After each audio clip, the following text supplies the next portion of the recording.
Mother May is brought to you by Peak. Peak original equipment technology is formulated with the same corrosion-inhibiting technology that protected your vehicle when it left the factory. It provides excellent protection against rust and corrosion to all cooling system metals, including aluminum, and is fully compatible with other extended life coolants. With its line of premium 50/50 pre-diluted and concentrated coolant specifically designed to match the technology and color requirements of your specific vehicle, and color cues on the packaging and label in a list of covered vehicles make it easy to identify the right match for your vehicle. Find out more information about all Peak antifreeze and coolants at peakauto.com. And Drag Race Bracket Bonanza, the first dynamic competition for drag racing fans. Go to dragracebracketbonanza.com. It's free. When the fields are set on Saturday night at the Route 66 Nationals presented by Peak, pick all your round-by-round winners in all 4 pro categories. Sign up at dragracebracketbonanza.com at the link below.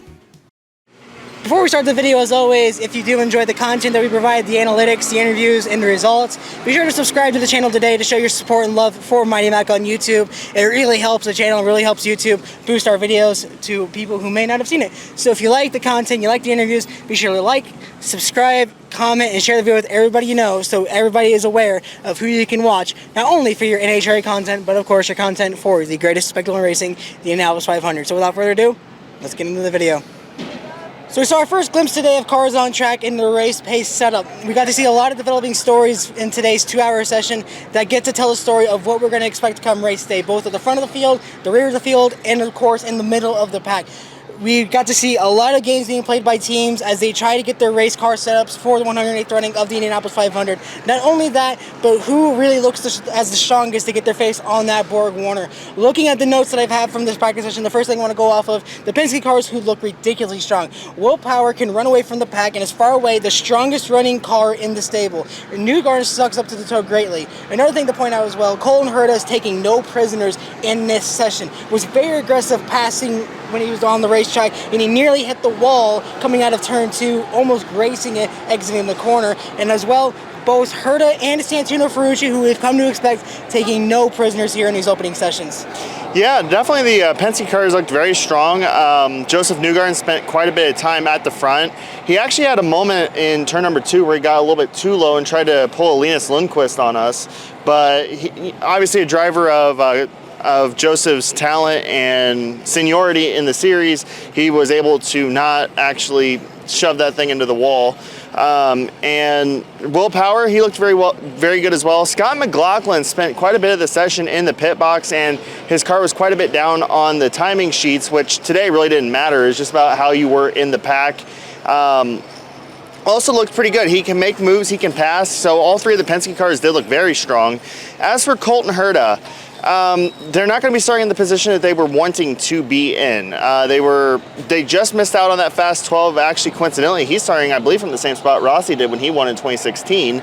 But a lot of Colton's focus today seemed to be in the middle of the pack, and he can make moves. There was quite a few instances where we had replays from onboard from him or of his car doing something on the track, but Colton definitely did have an interesting 2 hours. And I want to go back to McLaughlin as well, the notes I have for him. Something that the Penske's were doing was they would run one car in the pack at a time. Power would go out there, have a little bit of a stint out there. He would come into the pits, Newgarden would come out. Same thing for Scott McLaughlin. They just kept trading back and forth, having one car out there at a time to put full focus on them. Going back up towards the top of my notes, a very aggressive run from Ryan Hunter-Reay. This is a bit of a more aggressive side of Ryan Hunter-Reay than we've seen in the past. He knows he has a good car. He knows he doesn't have that many years left here in the Indianapolis 500, and he is not taking any chances and not having any regrets coming into this race. Some very aggressive passes being made by him throughout the pack. That car looks really strong, considering the fact it has a top 12 starting spot, literally starting in the outside of row number 3.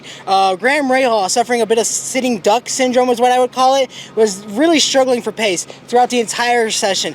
Anytime he was on the racetrack, he just looked like he was a moving chicane, and that's no offense to him. It's just a situation of where Rahal, Letterman, Lanigan has been with that team, which is a very sporadic. Last year we saw where there was only all of their cars in the back of the pack. Now it's kind of mixed all over the place. You saw Takuma Sato up at the top. You saw Christian Lundgaard and Pietro Fittipaldi in the middle, and then Graham Rahal this team cannot just figure this track out for the life of them, despite everything they throw at it. Yeah, this is a little bit surprising because if you go back 4 years, both of the Rahal cars at the time were first and third.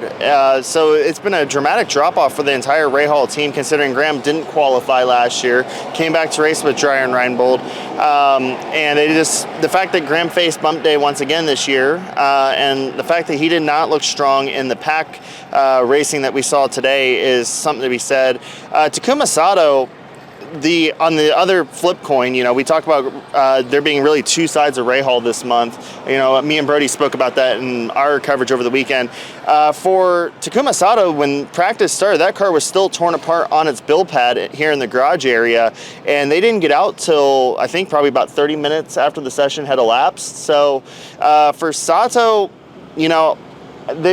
they seem like they have a quiet confidence about them with that number 75 car. They were one of 3 Hondas representing the brand in the Fast 12 qualifying, and I don't know, it's just weird. It's a very Takuma Sato kind of year. That's another thing I noted as well. Sato ran very cautiously. Like you said, he came out to practice really late, running in the back, minding his P's and Q's, not looking for any trouble. This has been a really quiet month for him so far. He looked to be struggling in qualifying, came out there on qualification day, and just set a blaze on those timing charts to get himself into that Fast 12. Sadly, that was as far as he was going to go. Looking back up through the field as well, Ed Carpenter was one of the very few people who could pass on the outside. Same for Christian Rasmussen. He sure as heck tried. Did on Colton Herta. Was a bit of a replay of what we saw back there. This time, though, a note that I have for him, he held his own. He did not back out. He's not scared of this anymore. And that's something I wanted to talk to him about. We didn't get a chance to do that. But you can see Rasmussen really starting to figure this place out and really starting to get comfortable. Another one as well. Alexander Rossi looks so clean here. Just no dumb moves, very precise passes. This has been probably one of the most put together practice sessions I've seen from him in a while. And going into the race, David Land talked about it, talked with him in the media center about it. He is the Luke Skywalker to Roger Penske, trying to blow up the Death Star. And right now, that's a very good way to put it, because he right now is probably the 4th best guy that can win this race. And that's not putting it lightly in a way that's trying to put him down. He can very easily steal this race if Penske makes one bad decision on race day. Yeah, with Alexander Rossi, he's always a factor here at the Indianapolis Motor Speedway. Of course, we know that he won in 2016 on a fuel economy run, but I think he's proven in his past performances that was not a fluke. He deserved to win that race, and he did. He's come close several times. 2018 arguably had the best car in the entire grid in a year when the cars just frankly couldn't pass. He was able to go from the very last row and storm up through the field. I believe he had a top 10 finish. I can't remember back. Somewhere around there, I would say. And then 2019, fighting for the win. 2020, he did crash. And it can go on. But Alexander Rossi has had an amazing run here at Indianapolis, and he is, without a doubt, the strongest McLaren. And you can't even forget last year as well. He had a very clean, very precise race there too. This has been a very big learning process for him in this team. This is the strongest he's looked at this racetrack in a long time, and that is saying something. As well, something to look out for. I have a note about Scott McLaughlin.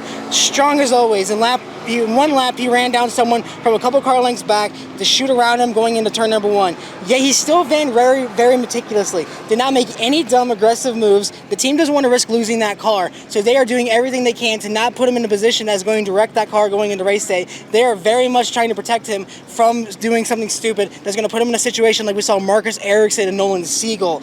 Something as well. Renus VK looks as strong as he's always been at this racetrack. Any questions regarding his pace after the qualifying crash has kind of been wiped away. He looks as fast here as he ever has. Another note I have, Tom Blomqvist gaining confidence throughout the entire session. Rosenqvist looks right. I'm going to mute that because people won't leave me alone. Actually, I do want to throw in one quick note on Blomqvist. He did have actually one minor slip up where he kind of lit it up. I can't remember if it was coming in or leaving his pit box. Yeah, so where he kind of kinked the car sideways. Luckily, didn't hit anyone or anything. So, just one of those things that happens, and, no harm, no foul. As well for Felix Rosenqvist, looks right at home like he did back at McLaren. A very, very strong car. Elio Castroneves was making some very good moves out there, but the one thing I'll say about him, it just looks like he hits a wall of air whenever he makes a move, especially on the outside. He goes on the outside of that car, and it just won't move. He goes on the inside, doesn't look as strong either. They pointed in the IMS radio network when David was in there, it feels a lot like 2021. I don't think so. The car just doesn't have the ability to make the passes that is required to win this race. I think it's going to be a very challenging race for him. Could I be wrong? Absolutely. But looking at where everything sits right now, Out of the entire stable, Elliott right now is my third-ranked guy. I could easily see Tom Blomqvist. He's my dark horse of the race. Not so much to win it, but the guy that's going to have a quiet race and surprise everybody with a top 10 finish. Something else to note, as always, the Kyle Larson update of the day. Number one thing I have, can keep up with Will Power. That is huge, because Will Power is far away in the best car in the field. The best all put together team is Scott McLaughlin. The fact that Larson was able to keep up with Will Power when he was running away from the field, not only that, but pass him and hold on to that position says a lot about him. He ended up going back into the mid-pack of the field to feel out the dirty air. He's learning this track very, very quickly. Another thing about him, massively important session to get used to track running. If he can keep up with the Penskes, then he has a legit shot of stealing this win. He quickly learned how to hold on to his own and is able to race with the elite level of drivers, which speaks to the ability of his racecraft. So with Kyle Larson, there was quite a few people concerned because he has not had much time running in the pack in the lead up to this race. And, there people whispered around like, oh yeah, he has no confidence in traffic, blah, blah, blah. He showed that he did. When you're putting the defending Indy 500 champion on notice and, just making moves like he was, especially into turn one, and making Newgarden back out of it, obviously nobody wants to wad up a car today, which no one did, thankfully. Luckily. Yeah.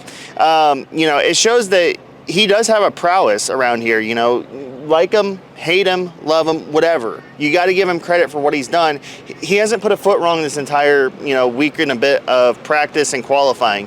So, you got to give it to him. And going with that as well, Rookie of the Year, he more than likely has that on lock with how he's performed this month. He's been very humble throughout the entire month of May. He's been open to doing interviews with anybody who asks him to.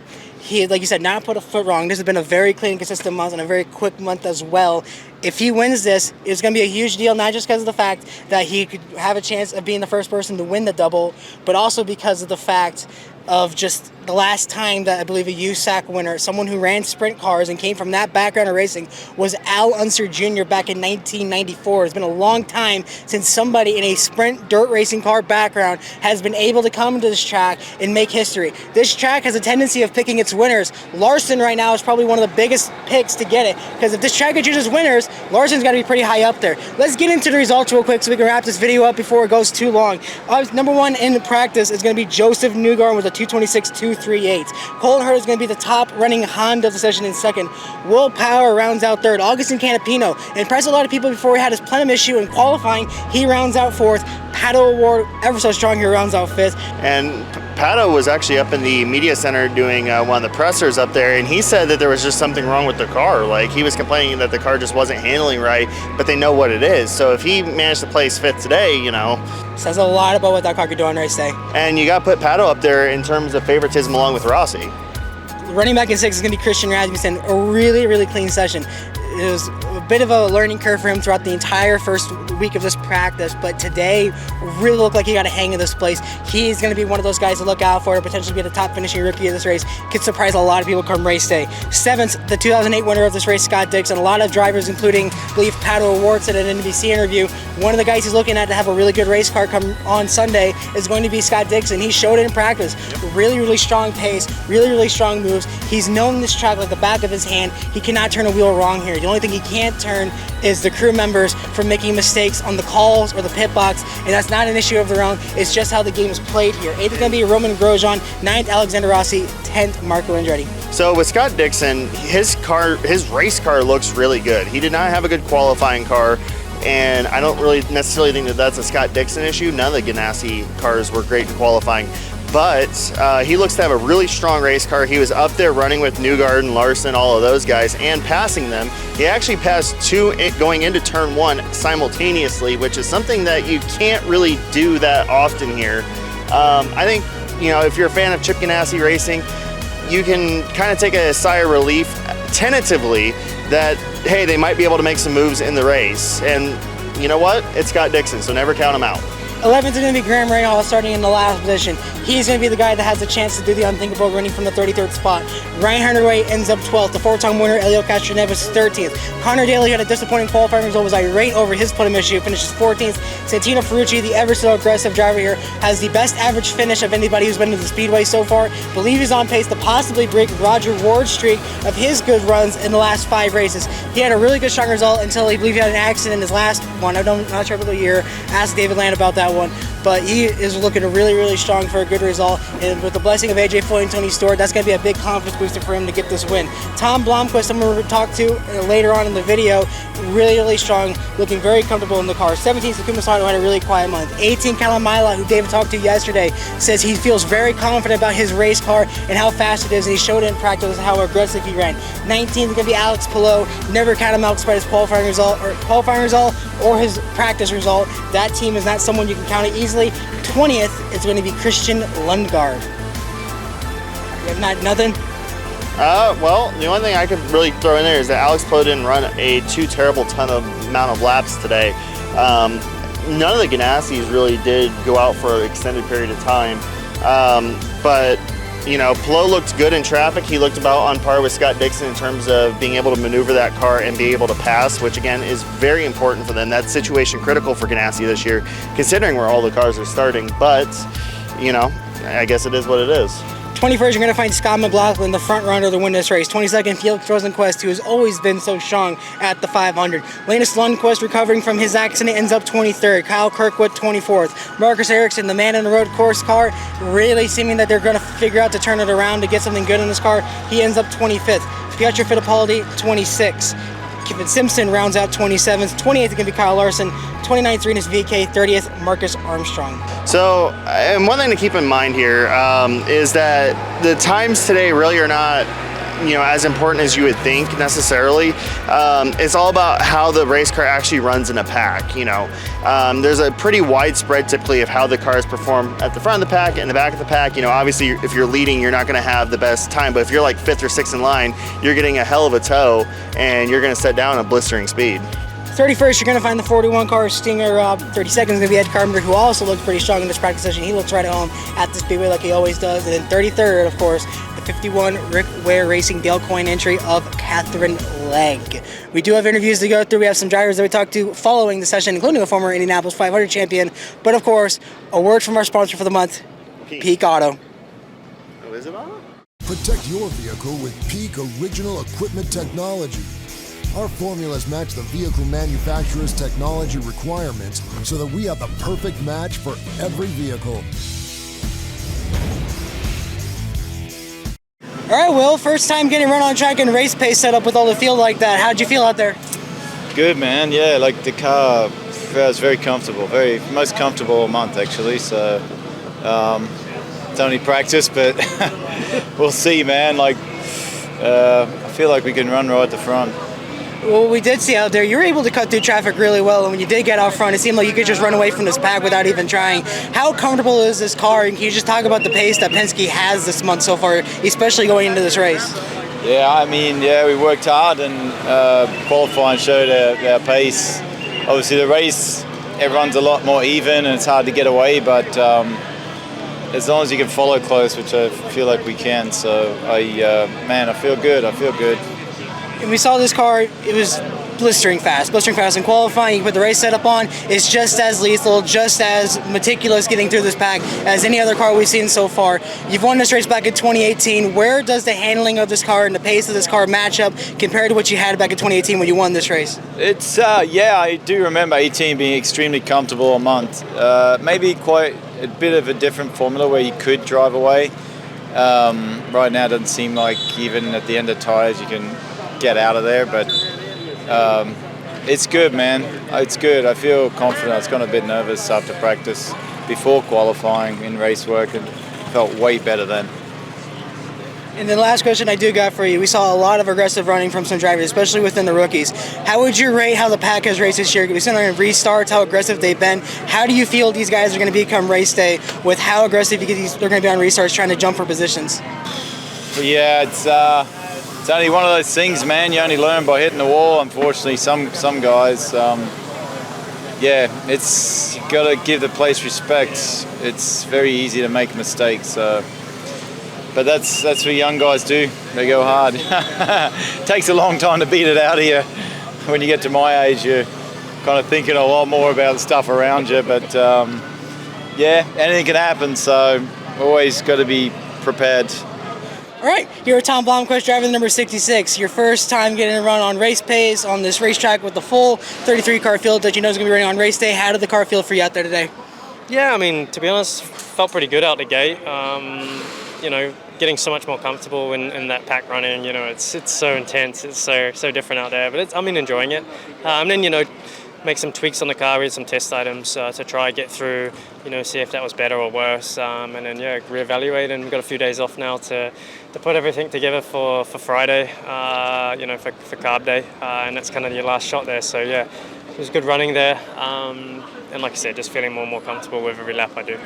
And we saw out there, you spoke about the comfortability in the car. We've seen throughout the month it's kind of grown and got better and better as the days have gone on. Today was the first real time we've seen you out there where you looked right at home, like you were in that pack and you weren't really, I'm not going to say afraid, but timid to want to make those moves that were needed on race day. How has that learning curve been for you to learn how to run on these big pack ovals like this, and where does it stand right now heading into carb day?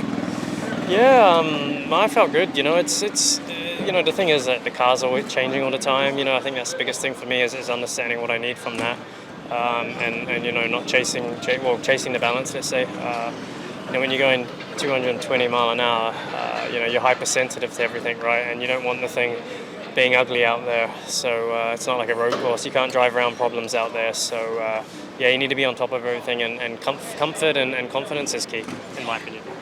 And then the other part of this too is you have two very keen guys that you can lean on for advice. You have Felix Rosenquist, who has been so strong at the track in the past. Today especially, he looked right at home with Meyershank Racing. And then of course you have Elio Castroneves, 4-time winner. Enough said there. How much have you had to lean on these guys for advice to try and learn how these cars drives on this racetrack, and how crucial has it been in your process of trying to learn how to race ovals? I mean, I'm very fortunate in that I've got, you know, Elio, Felix. Felix has been extremely competitive here the past few years, so I got a great bunch of guys to lean on for advice. Not only that, also the whole Andretti group. You know, we get to see a lot of data and stuff there. So yeah, I'm very lucky in that instance. All right, so that's going to wrap it up here for our Monday practice here for the month of May. Kevin has one little bit of a correction that he needs to make on my part because of the fact I wasn't here on Friday, Saturday, or Sunday because I was in Chicago covering the Route 66 Nationals. Thank you so much for your support for that and the comments that you left for the video. I do really appreciate it. Kevin, what did I miss? So Marcus Ericsson actually went to a backup super speedway car that they have here, so that was not his road course car. So that's really all I got on that note. That Marcus Ericsson's spare tub was actually a super speedway tub from Andretti Global. So again, sorry, I haven't been here. You try to follow two races at once, it's not really going to work, especially when there's 4 classes, 64 cars on the property that make the show at least. So bit of a struggle to do it. So again, that's going to wrap up our video here for the Monday practice session. The first glimpse we have of our race pace. Next time we're going to be here is carb day for the final hours of practice, and then of course preparation for the 108th running of the Indianapolis 500-mile race. Thank you guys so much for watching. As always, support our sponsors, Peak Auto, Drag Race, Bracket Bonanza. Sign up with the link below for free. Follow us on the social media pages down below. MightyMac03 on Twitter, Facebook, Instagram, and TikTok. Be sure to like, share, comment, and subscribe to the channel, all that fun stuff. And until carb day, this has been Mighty Mac, and we will see you next time.